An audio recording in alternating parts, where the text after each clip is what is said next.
Thank you very much for that. I was actually responding to an email from Jeff, which came in saying, subject line, how's it going? So I think he sent that 3 times today. So he's asking about the progress of the symposium. I'm glad to say that some incredible discussions and some incredible initiatives to share with him. We have just less than 5 minutes for discussion. So I'll take a few comments and then a couple of reflections, and we'll close and go to the next panel. Alex, Ilya on the other side, Zan, and Mariana. And yeah. Go ahead. Okay. Thanks so much, Sam. I've got a lot to say, but I'm going to try and condense as much as possible. Cut me off. Bring the mic closer. Yeah. So thank you so much for saying that, Sam, because I thought we really needed to hear, the public resources available to meet the challenge of the SDGs are nowhere near enough, and combined with philanthropic resources as well. Obviously, global tax reform and fossil fuel subsidy reform, farming subsidy reform are the sort of things that can unlock additional public resources. But, as Amina Mohammed was quoted as saying in one of the presentations, we do not have time for this. And I just want to make the point that, while effective philanthropy can be very impactful, we also need to be thinking about, in the appropriate SDGs, and doesn't apply to all of them, we need to be thinking about how to use private capital at the scale that is needed. And public resources are there to take on risk appropriately, but far too much what we're seeing, not just in climate finance, but in financing for the other SDGs, is the public sector is taking on all the risk, and the risk that the private sector should be taking on, it's not having to take on. So, if we're going to do this in 10 years, frankly, realistically, we're not going to reach even 10% of the resources required from public resources, even if all these things happen, and even if the 1% initiative reaches its 50-60 billion goal, because frankly that is still a drop in the ocean. And finally, the last couple of years I've worked with the Climate Policy Initiative, which is more focused on climate finance, but fairly recently we've done a study on alignment with the Paris Agreement and hope to extend it to alignment with the Sustainable Development Goals, and came up with a framework that categorizes the actions of a given actor into 3 buckets. The first, do no harm. So whatever the Sustainable Development Goal you're trying to reach, make sure your work is doing no harm. Secondly, actively contributing to the goals or the sub-targets within it. And thirdly, transformative actions which can actually be measured and designed according to specific criteria. And our argument is that all the activities of a given actor, corporation, government need to fall into those 3 buckets. I'll just leave it there. Thank you, Alex. Ilya, quick, please keep it short. Well, I'll keep it short. Thank you so much for the perspectives. I always think that the discussion about financing for development and financing in general for social issues and NGOs is such an interesting one. I come from a business school background. I spent my career so far working in development and the humanitarian sector with NGOs. And there is definitely a clash of understanding of what we talk about when we talk about managing finances. I had a very interesting discussion with Jafar just outside about what kind of requirements are put on people who want to use money for social good.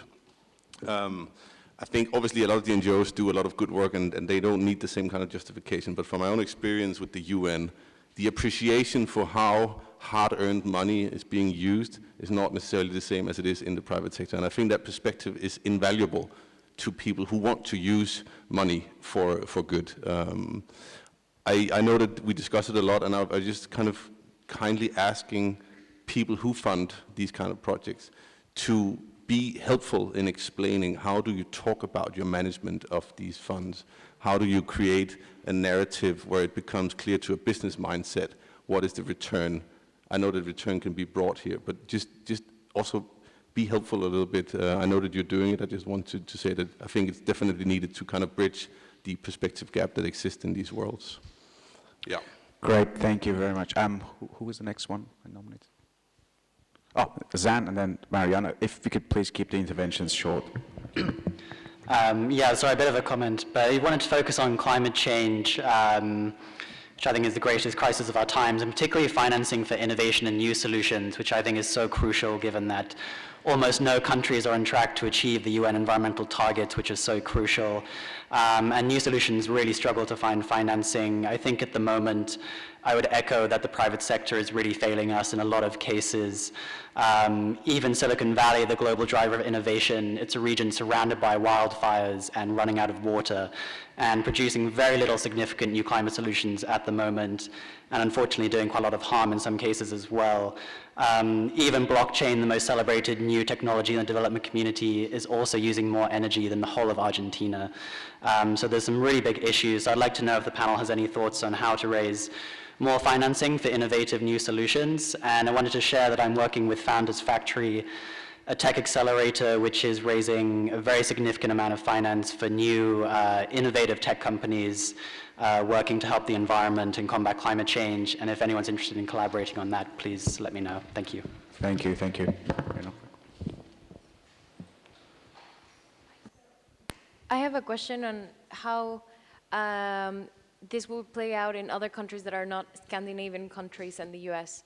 So for example, in Mexico, where you have a huge mistrust from how the tax is actually going to be executed by authorities. And we know that some of this 1% is actually concentrated in my country. However, how can we play this out? And for example, a tendency that I see in many of the businessmen who are actually taking initiatives in this, they're taking initiatives privately. That means they have their own foundations to do things. And something that I'm seeing as well is that there's a tendency to support social assistance projects that actually, it's projects that the state should be taking care of, like orphanages, assistance homes, and things like this. And how can we make a shift? Not that it's not important and it is not something that should be supported, but how can we make a shift into, for example, investing in social entrepreneurship or research, other types of projects? How can we actually kind of evolve into that? I would love to have your perspective of how that would work in a different context. Sorry, we're out of time. We have time for just a couple of very quick comments. I will step in and cut short if it's too long. So please, let's try and keep it as brief. Apologies. Very short. Yes. A very good question. But I have to go back again and quote Martin Luther King or John F. Kennedy, all the big guys 5 decades ago. We have the know-how. When we have the first meetings, we have talked with some billionaires about this, of course. And do you know what they're saying? Exactly the same as you. There's too much corruption, how can we be sure, this and that? Do we really believe that humanity don't have and can establish a system where they cannot be stolen from? Of course we can. But nobody wants to put the money out, because they can find hundreds of excuses. But we have blockchain, we have so many systems that we can put together, and very fast, and be monitored by the UN and by local governments and so on and so on. Of course we can do it. Come on, have faith. John F. Kennedy said it 6 decades ago. Martin Luther King said it, that's why. So we don't have the technology today to put this money in a safe box in each country to put to the SDGs. Of course we can do it. Correct. But we have to get the rich man to get some money out of the pockets, exactly, and had come from the below. So please go out and find them, like you said, and like Jeff said, because you all have connections. And remember, the top 1% is only if they have more than $1 million, then they are in the top 1. So I'm sure some of you know somebody. So just to reach out. Great. Was there any burning comments from the rest of the panel? Oh, 10 seconds. Okay.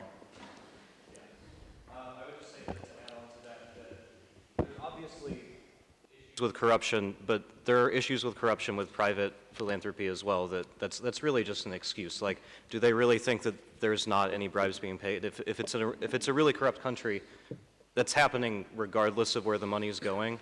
I think it's just it's an excuse, basically. Great. Thank you very much. Please join me in giving them a round of applause. Thank you.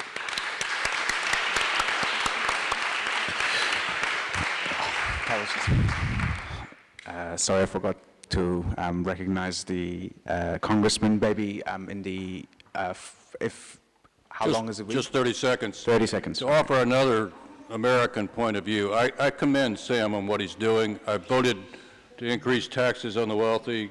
I would do it again, but the answer is not to try to sway the donor class. The answer is to eliminate the donor class.